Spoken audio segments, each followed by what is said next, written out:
Friends, இந்த tips செய்கிறதுக்கு நான் இந்த மாதிரி திக்கான கவர் எடுத்திருக்கேன். ஸோ நீங்களும் இந்த மாதிரி நல்ல திக்கான கவர் எடுத்துக்கோங்க. நம்ம வீட்டில் பிளாஸ்டிக் ஸ்ட்ரா யூஸ் பண்ணுவோம் இல்லைங்களா, அந்த ஸ்ட்ராவில் 2 ஸ்ட்ரா எடுத்துக்கிடலாம். என்கிட்ட இன்றைக்கி பிளாஸ்டிக் ஸ்ட்ரா இல்லை, அதனால் பேப்பர் ஸ்ட்ரா எடுத்திருக்கேன். ஸோ இந்த மாதிரி 2 பேப்பர் ஸ்ட்ரா எடுத்துக்கிடலாம். உங்கள் வீட்டில் வெஜிடபிள்ஸ்னால் இருக்கும் இல்லைங்களா, ஸோ இன்றைக்கி தக்காளி எடுத்திருக்கேன். இந்த மாதிரி தக்காளி எடுத்து அந்த கவரில் போட்டு அந்த ஸ்ட்ராவை யூஸ் பண்ணி ஒரு ஏர்டைட் கவர் தான் செய்ய போகிறேன்.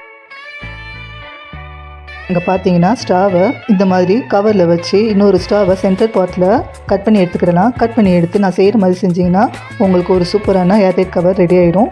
ஸோ இதில் நீங்கள் எந்தெந்த வெஜிடபிள்ஸு ஸ்டோர் பண்ணணும்னு நினைக்கிறீங்களோ அந்த மாதிரி வெஜிடபிள்ஸ் ஸ்டோர் பண்ணிக்கிடலாம். ஸோ இந்த ஏர்டைட் கவர் ரொம்பவே ஸ்ட்ராங்காகவே இருக்குங்க. பாருங்கள் ஃப்ரெண்ட்ஸ், நான் இந்த கவரை என்ன தான் தலைகீழாக தொங்க விட்டாலும் அதுலேருந்து ஒரு தக்காளி கூட கீழே விழலை. ஸோ இதே மாதிரி நீங்கள் நிறைய கவரை யூஸ் பண்ணி உங்களோட வெஜிடபிள்ஸ் எல்லாத்தையும் ஸ்டோர் பண்ணிக்கலாம்.